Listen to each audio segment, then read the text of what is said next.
Welcome back to another explainer right here on Hidden Reality. Today, we're diving into a case that is, honestly, widely considered one of the most distressing stories you will ever hear. We're going to examine the incredibly chilling disappearance of a loving couple and an abandoned yacht. It's a story wrapped up in dreams, utter deception, and the absolute darkest depths of human nature. So settle in, get comfortable, and let's uncover this hidden reality together. So you really have to ask yourself, how does a couple just vanish into thin air right after the best day of their lives? Well, back in November 2004, a retired police chief named Jim Hawks drove down to a dock in Newport Beach, California. He was looking for his brother, Tom, and Tom's wife, Jackie. They hadn't answered their phones for days, which was a huge red flag, and when Jim finally found Tom's beloved yacht, which was ironically named the Well-Deserved, something was very, very wrong. You see, Tom was a meticulous guy. Everything had its place, yet Jim finds mooring lines hanging over the side, tarps ripped off the control panels, and just dirty towels hanging out of the portholes. This was so completely out of character. Jim knew right then and there, whoever had been on this boat recently, it absolutely wasn't Tom and Jackie. To really understand this case, we have to look at the stark, tragic contrast at the heart of the story. It's like looking at two entirely different worlds. On one side, you have Tom and Jackie Hawks. They actually met at a local chili cook-off back in 1986. Tom was this ruggedly handsome father of two boys, and Jackie was this deeply kind woman who just completely embraced his sons as her own. Now, they weren't rich, but they were frugal. For years, they literally saved every single penny to achieve their ultimate retirement dream, which was buying a yacht to live on. But then, on the other side of things, we have Skylar and Jennifer Deleon. They were a young married couple who answered the ad when Tom and Jackie eventually put that floating home up for sale. And as we're going to see, the Deleons were hiding some incredibly dark, calculated secrets right beneath a completely normal, everyday exterior. Now, you might be wondering, why were Tom and Jackie selling their dream yacht in the first place? Well, the asking price was $500,000. After living their dream for 2 years, sailing the coastlines, taking in the sunsets, Tom and Jackie got some absolutely incredible news. They were going to be grandparents. Jackie, who couldn't have biological children of her own because of an old motorcycle accident, was just over the moon. So they decided to sell the boat for that $500,000 to go buy a house in Arizona, just so they could be closer to their new grandchild. It was this fateful, loving decision, a decision that tragically sealed their destiny. The way this case unravels is just incredibly fast. After Tom and Jackie told their sons they had a buyer in November 2004, they just went completely silent. That's when Brother Jim steps in and reports them missing. And right away, the investigation hits its first massive red flag. Jim calls up Patricia, the Hawks' financial manager, and asks her if a $500,000 deposit had been made. Patricia checks the accounts, and nothing. Zero. Not a single cent was ever deposited. Obviously, this leads the Newport Beach police to take a very close look at the buyers. And what do they find? 25-year-old Skylar Deleon is actually a convicted felon who had already served time for armed robbery. Oh, and to make matters worse, weeks later, the Hawks' missing SUV is suddenly discovered parked randomly down in Mexico. And get this, it had been given to a total stranger by Skylar. So the police bring Skylar in for questioning, right? And the guy gives one of the most bizarre alibis you could possibly imagine. First, the cops ask him, "Hey, how does a young guy like you afford a $500,000 yacht?" Skylar claims he was a child star, literally an extra on the TV show Power Rangers, and that he just saved up all his money. But then, mid-sentence, he totally pivots. He completely changes his story and confesses that the money was actually stolen from a drug kingpin during that past armed robbery of his. He tells the cops he used this hot drug money to buy the yacht in cash purely as a way to launder the dirty bills. Think about that for a second. He essentially confessed to a massive federal money laundering scheme, all just to explain away why he had the yacht and, more importantly, to dodge a murder investigation. Obviously, the police were highly suspicious of this wild story, but they immediately hit this intense wall of frustration. They interview Kathleen Harris, who is a seemingly perfectly legitimate notary with a completely clean record, and she backs up Skylar's exact story. She literally told police, "Tom and Jackie seemed completely normal to me. They signed the paperwork, took the cash, and drove off." And it wasn't just her. Another witness, Skylar's friend Alonzo Mason, told the cops the exact same thing.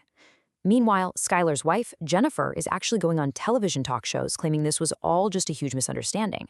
For the police, this felt like a total, absolute dead end.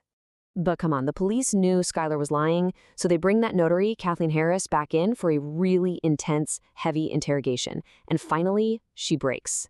This was the massive turning point of the entire explainer right here. She admitted she had never even met Tom and Jackie Hawks in her entire life. Skylar had literally paid her in cash, up front, to backdate sale documents that had already been signed. Armed with this lie, the police cornered the other witness, Alonzo Mason. Facing an absolute wall of evidence, Alonzo finally caves.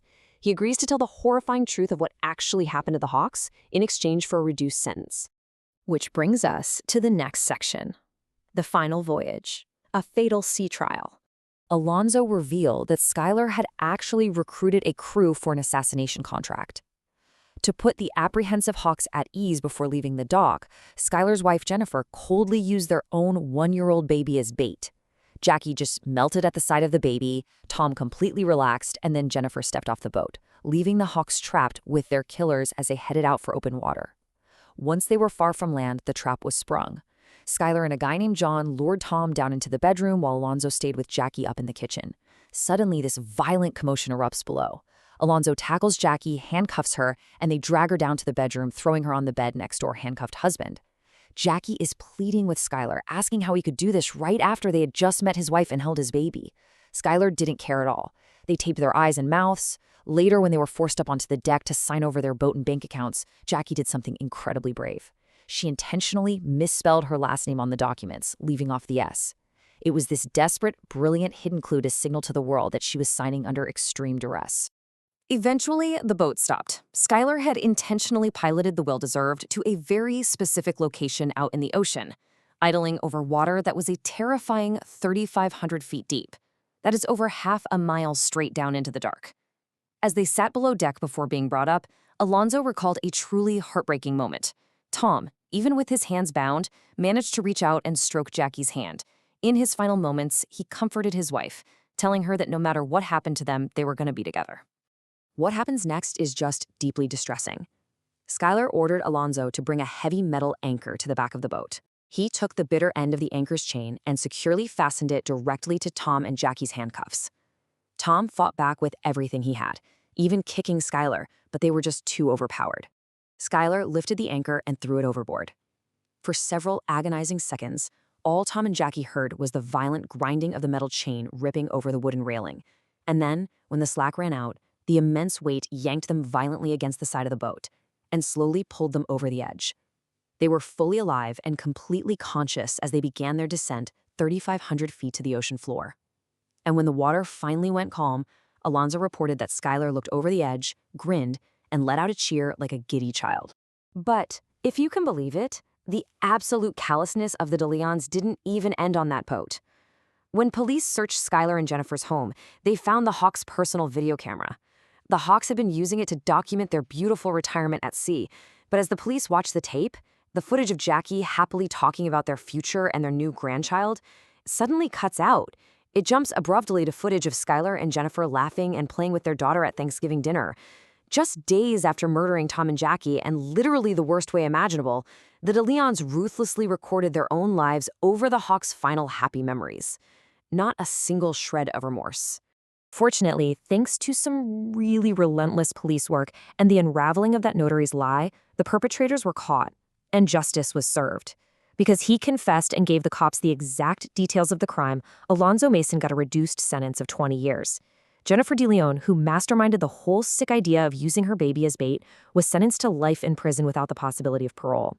And for their direct, hands-on roles in this horrific murder, both John Kennedy and Skylar Deleon were sentenced to death. So this brings us to a final, lingering thought for today's explainer. When human greed knows literally no bounds, how do we protect the innocent from the dark realities that can lurk right behind a friendly smile? Tom and Jackie Hawks did everything right, you know? They were loving, they were careful, and they just wanted to be close to their growing family. Their story is a pretty chilling reminder of the evil that can hide right in plain sight. Thank you so much for joining us for this explainer. Keep questioning, keep observing, and we will see you next time exclusively here on Hidden Reality.